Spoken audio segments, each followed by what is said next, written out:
سلام كم يتوعلو كبرات تغطاتلتي فنو ايري تي في نلو مقدام عصرت مسكرم نفلكم عتن فرعان استدالو حفشو زينا ومسناد وحزنا لكم قريبنا لنا نمكتتالكم بخبر زعدم خالد محمد برهان بقندنا تبساطو فيلم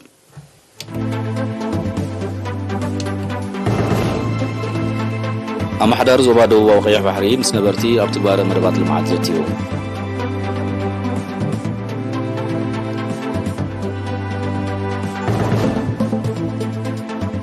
منيستر تمرتي قام سرح عامة تمرتي 2021 بمكاد أب مصائي مدبات زتيو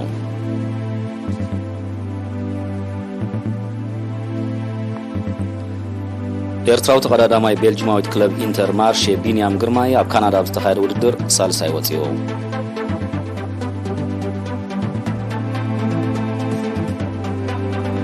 ቻይናን ህንድን ሰራዊትን ካብ ዘከራኸረን ከባቢታት ክስሕባ ክንጀምር ኣፍሊጣን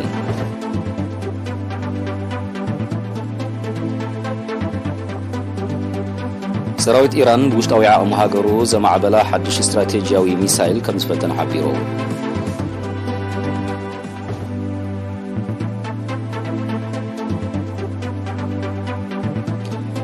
أمريكا كهاجرو مع التوي سوسان شحبر من نادي كم تزمت من سوريا خسيسو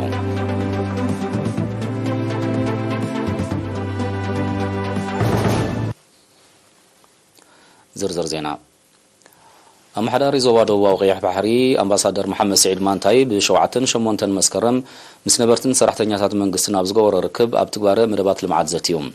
أبتي أب كتما عصب استقبر أخيبا أمباسادر محمد سعيد مانتاي هنسات بقوع فلتاتن مويان زعات غمانسي أكال نايتي مدبات مهانو بمتكاس كوم بحفشا سدرا بيت دما بفلاي ببلوص بهلن كبرتاتن استخوصكو سولدوتات مهنات مريح تراخت صوتو تلابيوم لمعتاو مدباتنا كابموت أنهم كساعة كباريهم عزوز تساتفو هزبي مسرتاو مهانو بمحبار دما أبزعمت زن كينون ون اتستاسفون أبركتون كخد سلاز خاخيروم أما حدار زواد واقع بحرية أمباسادر محمد سعيد مانتا موداتا أبرحو قطرات زركب هزبي بقربات تقام استمالة محبراوي أقل قلوتات كخون نزكار زولو تسعر بمبراه نمعواتو كل زيقا بحلافنة كسرح تصويعوم تساتفتي بوغنوم تماساسل ركبات كغتسلن أبقل أقل قلوتات زرقات ساقم زلاق فتح كركبن زبل ريتوتات أغريبوم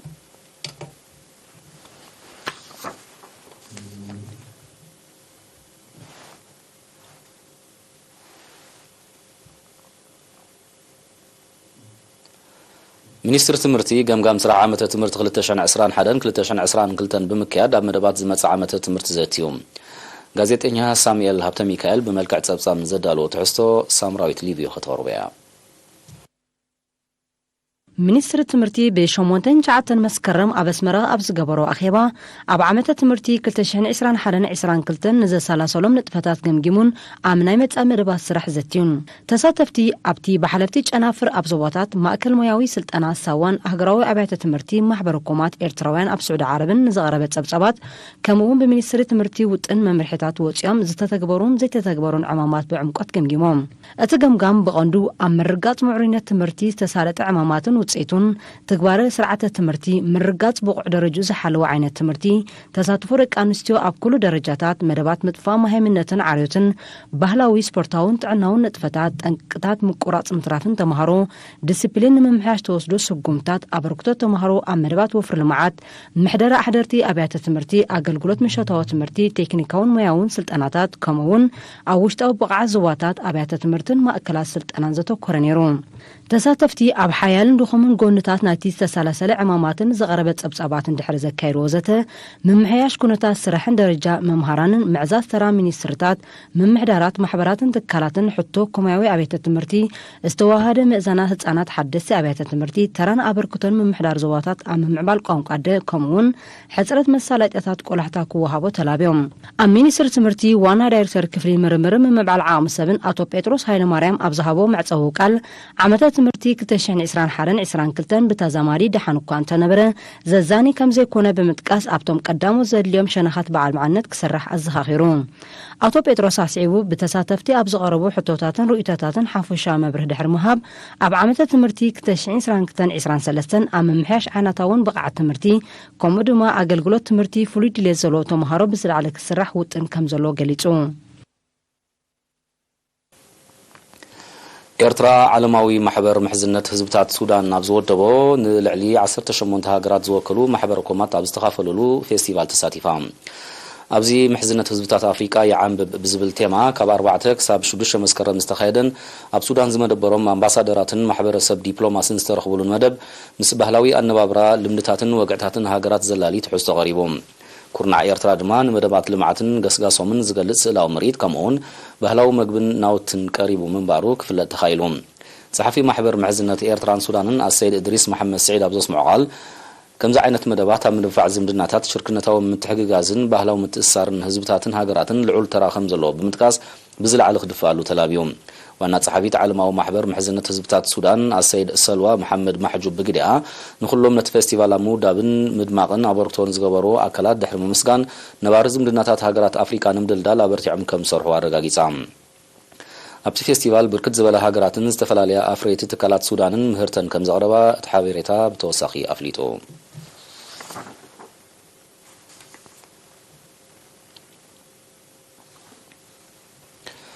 ሚኒስትሪ ሕርሻ ምስ ሚኒስትሪ ሃብቲ ባሕሪ ብምትሕብባር ብዝወሰዶ ተበግሶ ናብ ፈሳሲ ድኹዒ ዝተቐየሩ ጸጋታት ባሕሪ ኣብ ምኽዕባት ሕርሻዊ ምህርቲ ኣበርክቶ ክገብሩ ከም ዝጀመሩ ገሊጾም ኣብ ኮሌጅ ስነ ፍልጠት ማይ ነፍሒ መምህርን ተመራማሪ ጸጋታት ባሕርን ከምኡውን ኣባል ባህርያዊ ድኹዕን ጸረ ባልዕን ኣብ ምፍራይ እትነጥፍ ሃገራዊት ኮሚቴ ኣቶ ተመስገን ገብረ እግዚአብሔር ኣብ ዝሃቦ ሓበሬታ ቀይሕ ባሕርና ኣብ ምኽዕባት ሕርሻዊ ምህርቲ ክውዕሉ ብዝኽእሉ ጸጋታት ሃብታም ምዃኑ ኣነጺሩ ኣቶ ተመስገን ኣስዒቡ ተረፍ መረፍ ዓሳን ጻህያይ ባሕርን ትሕዝቶ ሓመድን ምህርትን ብዘሰስኑ ወሰንቲ ባእታታት ሃብታማት ምዃኖም ብምጥቃስ ምስ ግዜ ነቶም ኣብ ሰብ እንስሳታትን ኣከባብን ኣሉታዊ ሳዕቢናት ዘለዎም ቀመማዊ ድኹዕታት ብምውጋድ ተረባሕቲ ናይዞም ብባህርያዊ ኣገባብ ዝምስርሑ ዓይነታት ድኹዒ ንምዃን ከም ዝከኣል ኣብሪሆም ገለ ሃገራት ርሑቕ ምብራቕ ኤስያ ነዞም ጸጋታት ባሕሪ ኣብ ሕርሻዊ መዓላ ካብ ዘውዕላ ንዊሕ ከም ዝገበራ ጠቒሱ ድማ ኣብ ሃገርና ካብ 2021 ጀሚሩ ብምውሃድ ሚኒስትሪታት ሕርሻን ሃብቲ ባሕርን ብርክት ዝበሉ ክኢላታት ዝተሳተፍዎ ፈተነታት ክግበር ከም ዝጸንሐን ውፅኢታዊ ኮይኑ ከም ዝተረኽበን ሓቢሮም ተጠቀምቲ ናይ ዝፈሳሲ ድኹዒ ዝኾኑ ሓረስቶት ኣብ ዝሃብዎ ርእይቶ ብውፅኢቱ ትስፍዋት ምዃኖም ገሊጾም ኣብ ኮሌጅ ስነ ፍልጠት ማይ ነፍሒ መምህርን ተመራማሪ ጸጋታት ባሕርን ኣቶ ተመስገን ገብረ እግዚአብሔር ኣብ መወዳእታ ኣገዳስነት ባህርያዊ ድኹዒ ኣብ ሕርሻ ብምጉላሕ ምሁራትን ተመራመርትን ልዑል ኣድህቦ ሂቦም ብጽፉፍ ዘላቕነት ዘለዎ መገዲ ኣብ ጥቕሚ ንምውዓሉ ተርኦም ክዕዝዙ ጸዊዑ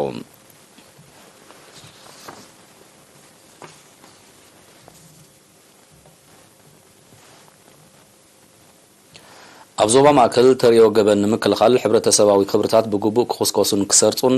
መራሕቲ ሃይማኖትን ስድራ ቤታትን ልዑል ኣተኩሮ ሂቦም ክሰርሕሉ ጻውዒት ቀሪቦም እዚ ዝተሓበረ ተራ ሕብረተሰብ ኣብ ድሕነትን ሰላምን ከባቢ ብዝምልከት ብ7 መስከረም ኣብ ንዞባ ጸጸራትን ፓራዲዞን ኣብ ዝተገብረ ርክብ ህዝብን ፖሊስን እዮም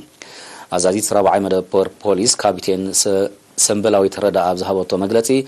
ሳላ ቀጻሊ ዝውሃባ ኣስተምህሮታት ኣፍልጦ ሕብረተሰብ ኣብ ሕጊ ክብናበለ ወመንጽር ድማ ተሪዮ ገበናት እናነከይ መጽእ ምህላው ብምሕባር ሸለልትነትን ንዝምልከቶ በኣጋዜ ምሕባርን ንገበነኛታት ዘተባብዕ ክውገድ ዘለዎ ምዃኑ ጠቒሳ ጭዋ ኤርትራዊ ባህልን ልምድን ንኸይብረዝ ኩሉ ኣካል ምሕትሕብባሩ ከዛይድ ኣዘኻኺራ ንንኡስ ዞባታት ፓራዲዞ ጸጸራት ዕዳጋ ሓሙስን ማይ ተመናይን ኣብ ዝሽፍን 4ይ መደበር ፖሊስ ኣብ ቀዳሞት 6 ኣዋርሕ ናይዚ ዓመት እዚ 174 ገበናትን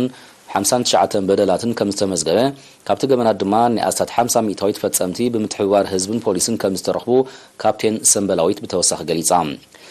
ተሳተፍቲ ኣብ ዝሃቦ ርእይቶ እቲ ኣስተምህሮ ኣብ ሕጊ ንዝጸንሖም ኣፍልጦ ዝድርዕ ብምዃኑ ቀጻልነት ክህልዎ ብምዝኽኻር ክብርታት ሕብረተሰብ ኣብ ምስራጽ ከም ዝነጥፉ ቃልኣት እዮም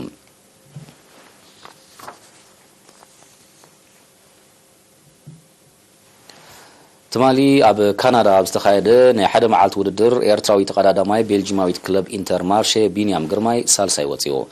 ጋዜጠኛ ተስፋ ልደት መብራህቱ ብመልክዕ ጸብጻብ ዘዳለዎ ትሕዝቶ ይስዕብ ኤርትራዊ ተቐዳዳማይ ቤልጂማዊት ክለብ ኢንተርማርሼ ቢንያም ግርማይ ትማሊ ኣብ ካናዳ ኣብ ዝተኻየደ ናይ ሓደ መዓልቲ ውድድር ሳልሳይ ደረጃ ብምሓዝ ኣብ ፖድየም ደይቡ ኣብዚ ንመበል 11 ግዚኡ ዝተኻየደን ግራንድ ፕሪ ሳይክሊስት ዲ ኩቤክ ዝተሰምየን ውድድር ቢንያም ድሕሪ ናይ ኣስታት 5 ሰዓታት ጉዕዞ ምስ ሱምያት ተቐዳደምቲ ኣብ ዝገበሮ ሓያል ቅጽበታዊ ውድድር እዩ ሳልሳይ ደረጃ ሒዙ ነዚ 201.6 ኪሎ ሜትር ርሕቀት ዝሸፈነ ውድድር ፈረንሳዊ ቢንየት ኮንሶፍሬ ክዕወተሉ ከሎ ኣውስትራልያዊ ማይክል ማይክል ማቲውስ ካልኣይ ተርታ ወፂኦም ጾታ ክዛዘም 2 ኪሎሜትር ምስተረፎ ዝሃደመ ፈረንሳዊ ቢንየት ኮንሶፍራይ ካብ ትጽቢት ወጻኢ ዕውት ክኸውን ከሎ ኤርትራዊ ተቀዳማይ ቢንያም ግርማይ ብማይክል ማቲውስ ጥራይ ተበሊጹ ሳልሳይ ክኸውን በቂዖም ሎማ ዓመት ኣብ ቱር ዲ ፍራንስ ብሉጽ ናይ ቅጽበታ ውድድር ተቀዳማይ ተባሂሉ ተሸላሚ ቀጠልያ ማልያ ዝኾነን ኣብ ውድድር እዚ ክዕወት ዓብ ግምት ተዋሂብዎ ዝነበረን ሆላንዳዊ ቫን አርት በቢንያም ግርማይ ተበሊጹ ራብዓይ ደረጃ ሒዙ ኤርትራዊ ቢንያም ግርማይ ኣፋልማይ ናይ ሰሜን አሜሪካ ውድድሩ ምስ ዓበይቲ ተቀዳደምቲ ተወዳዲሩ ብሉጽ ውጽኢት ከመዝግብ ምኽኣሉ ካብ ብዙሓት ወገናት ናዕዳ ክረክብ ክኢሉሎ ሎማ ዓመት ኣብ ጂሮ ዲ ኢታልያ ናይ መድረኽ ዓወት ብምምዝጋብ ፍሉይ ታሪኽ ዝሰርሐ ቢንያም ድሕሪ ውድድር ደቂ ጋንትኡ ንዝገበረሉ ሓገዝ ብምምስጋን ብዘመዝገቦ ውጽኢት ዕጉም ምዃኑ ተዛሪቡ ካብ 21 ጋንታት ዝተዋጽኡ 147 ተቀዳደምቲ ጽባሕ ሰንበት እውን ኣብ ከተማ ሞንትሪያል ካናዳ 224 ኪሎሜትር ርሕቀት ኣብ ዝሽፍን ሓያል ውድድር ክጽመዱ ምዃኖም ተፈሊጡሎም ዜናታት ውሽጢ ሃገር ኣብ ዝተፈጺሙ ንዜናታት ወጻኢ ድሕሪ ዝሓጻር መሰጋገሪት ክንምለስ ኢና ምሳና ጽንሑ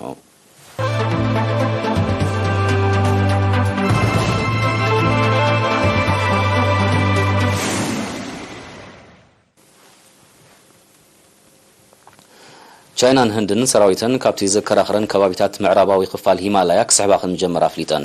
እቲ ስጉምቲ ውጽኢት ናይቲ ደቡባዊ ምስሕሓብ ዝጠንቁ ምትፍናን ንምህዳእ ክካየድ ዝጸንሐ ዲፕሎማስያዊ ጻዕሪ ምዃኑ ሚኒስትርታት ምክልኻል ክልቲአን ሃገራት ሓቢሮም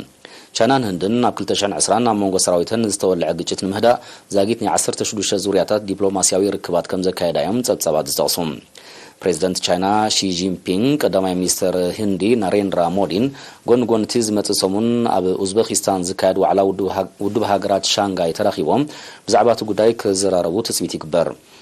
ሰራዊት ቻይናን ህንድን ኣብ መፋርቅ 2020 ብዘካየድዎ ደቡባዊ ምስሕሓብ ዝጠንቁ ግጭት ካብ ክልቲኦም 24 ሰባት ከም ዝተቐትሉ ዝጠቕሱ ጸብጻባት ድሕሪ እቲ ግጭት ክልቲአን ሃገራት ናብቲ ዘከራኽረን ከባቢታት ገዚፍ ሰራዊት ኣዋፊረን ከም ዝጸንሓ የረድኡ ክልቲአን ሃገራት ልዕሊ 3500 ኪሎሜትር ዝንዋሓቱ ብግቡእ ዘይተሓንጸጸ ኣከራኻሪ ዶብ ከም ዘለወን ዝሕብርቶም ጸብጻባት ብሰንኩ ኣብ 1962 ኣብ ውግእ ኣትየን ምንባረን ይጠቕሱ ب8 መስከረን ገዚፍ ወተሃደራዊ ልምምድ ዘካየደ ሰራዊት ኢራን ብውሽጣዊ ዓቕሚ ሃገሩ ዝማዕበለ ሓድሽ ስትራቴጂያዊ ሚሳይል ከም ዝፈተነ ሓቢሮም እዚ ሓድሽ ሚሳይል ኣብ ሰዓት ክሳብ 5000 ኪሎሜትር ክጓዓዝ ከም ዝኽእል ዝገልጹ ኣዘዝቲ ሰራዊት ኢራን ልክዕነቱ ኣብ ምውቃዕውን ዘተኣማምን ከም ዝኾነ እዮም ዘረድኡ በዚ ድማ ወተሃደራዊ ዓቕሚ ኢራን ኣብ ምድንፋዕ ወታዊ ኣበርክቶ ከም ዝህልዎ እቶም ኣዘዝቲ ብተወሳኺ ኣፍሊጦም ምስ ኣሜሪካ ተታፋኒና ዘላ ኢራን ክመጻን ዝኽእል ተጻብኦታት ንምፍሻል ናይ ምድሪ ባሕርን ኣየርን ወተሃደራዊ ዓቕማ ንምምዕባል ትሰርሕ ከም ዘላ ትሕብር እዚ ከምዚ ኢሉ እንከሎ ኣሜሪካ ኣብ ምፍራይ ሰብ ኣልቦ ነፈርቲ ከም እትነጥፍ ኣብ ልዕሊ ዝተቐሰተን ዝተወሰና ኩባንያታት ኢራን ሓድሽ እገዳ ከም ዘጽደቐት ማለት 9 መስከረም ገሊጻ እዚ ሓድሽ ስጉምቲ ነቲ ተስፋ ተረኺብዎ ከም ዘሎ ዝግለጽ ንትግባር ኒውክሌሳዊ ስምምዕ ኢራን ኣመልኪቱ ዝካየድ ዘሎ ዲፕሎማስያዊ ጻዕሪ ኣብ ሓደጋ ዘእቱ ምዃኖም ናይ ቀረባ ተዓዘብቲ ዘምቱ ኣብዚ እዋን እዚ ብመንጎኝነት ኤውሮጳዊ ሕብረት ዝካየድ ዘሎ ዲፕሎማስያዊ ጻዕሪ ኣብ መንጎ ኣሜሪካን ኢራንን ዘሎ ፍልልያት ከጽብብ ዝሓሸ ተቕሎ ከም ዘሎ እዩ ዝግለጽ ዘሎ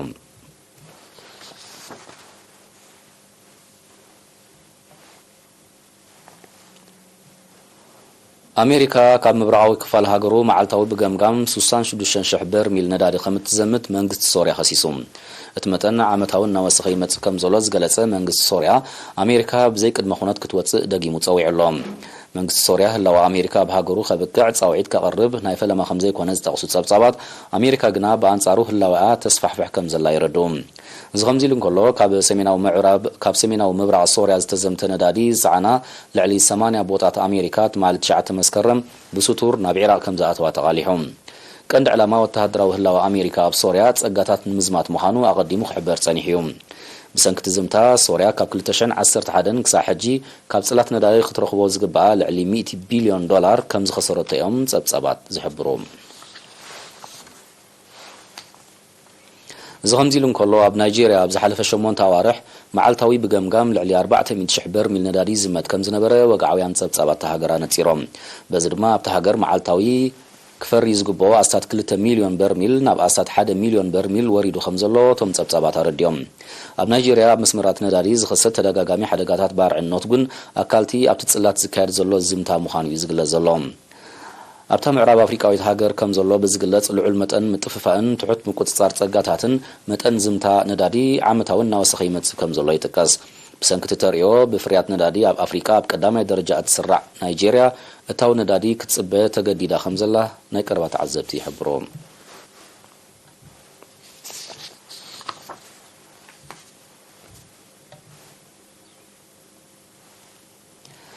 ሰሜን ኮርያ ወናኒት ኒውክሌሳዊ ኣጽዋር ምዃና ብ8 መስከረም ብወግዒ ኣፍሊጣ። ከም ኣካል ናይቲ ኣዋጅ ሰሜን ኮርያ ተጻባእቲ ካብ እትብለን ሃገራት ክመጻእ ዝኽእል መጥቃዕትን ምምካት ኒውክሌሳዊ ኣጽዋር ክትጥቀም ዘፍቅድ ሓድሽ ሕጊ ከም ዘጽደቐት እውን ሓቢራ። ኒውክሌሳዊ መደባት ሰሜን ኮርያ ኣብ ዝኾነ እዋን ንድሕሪት ከም ዘይምለስ ዝገለጸ ፕሬዚደንት ኪም ጆንግ ኡን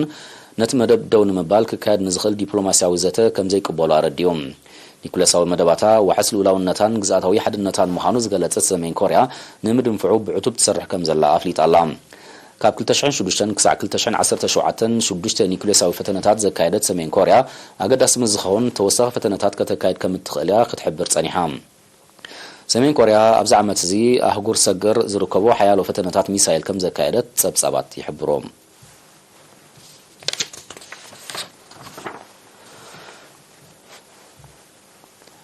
ኣብ ፓኪስታን ብሓደጋታት ዕለቕለቕ ዝወረደ ከቢድ ዕንወት ዳግም ንምሕዋይ ህጹጽ ደገፍ ክግበር ውድብ ሕብራት ሃገራት ጸዊዖም። ኣብ ፓኪስታን ናይ 2 መዓልታት ምብጻሕ ዝፈጸመ ዋና ጸሓፍቲ ውድብ አንቶኒዮ ጉተረሽ ኣብ ዝሃቦ መግለጺ ክሳራታት ንምሕዋይ ቢልዮናት ዶላር ከም ዝሓትት ብምጥቃስ ማሕበረሰብ ዓለም እጃሙ ኸበርክታት ተሓሳሲቦም። በቲ ተፈጥራዊ ሓደጋታት ኣስታት 1400 ሰባት ክሞቱ ከለዉ ኣስታት 1.7 ሚልዮን ኣባይት ከም ዝዓነወ ጸብጻባት የረድኡ። ኣስታት ሓደ ሲሶ ካብ መሬት ፓኪስታን ኣዕለቕሊቑ ከም ዘሎ ዝጠቕሱ ቶም ጸብጻባት ልዕሊ 7,000 ኪሎ ሜትር ጽርግያታትን ኣስታት 250 ድንድላትን ካብ ስራሕ ወጻኢ ከም ዝኾኑ ኣነጺሮም። እቲ ዕልቕልቕ ኣብ ታሪክ ፓኪስታን ካብ ዘጋጠመ ተመሳሳሊ ሓደጋታት እቲ ዝዓበየ ሰብኣውን ንዋታውን ክሳራታት ዘወረደ ምዃኑ ይግለጽ።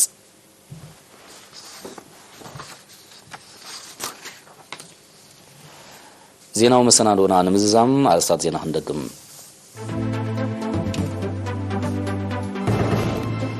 ኣምሓዳር ዞባ ደቡባዊ ቀይሕ ባሕሪ ምስ ነበርቲ ኣብ ትግባረ መደባት ልምዓት ዘትዩ።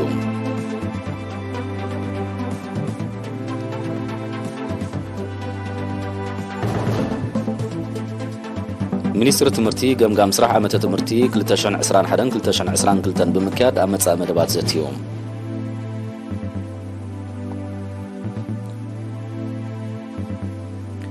ኤርትራዊ ተቀዳዳማይ ቤልጂማዊት ክለብ ኢንተር ማርሼ ቢንያም ግርማይ ኣብ ካናዳ ኣብ ዝተኻየደ ውድድር ሳልሳይ ወፂኡ።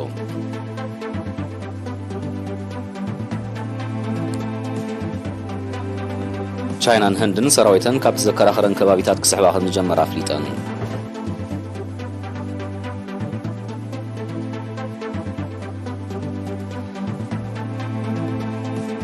ሰራዊት ኢራን ውሽጣዊ ዓቕሚ ሃገሩ ዝማዕበለ ሓዱሽ ስትራቴጂያዊ ሚሳይል ከም ዝፈተነ ሓቢሮም።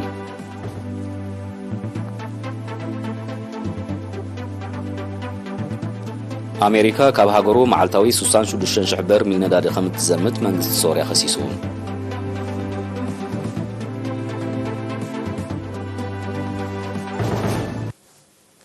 ዜና ብዝተፈጺሙ ደሓን ዋዕሉ።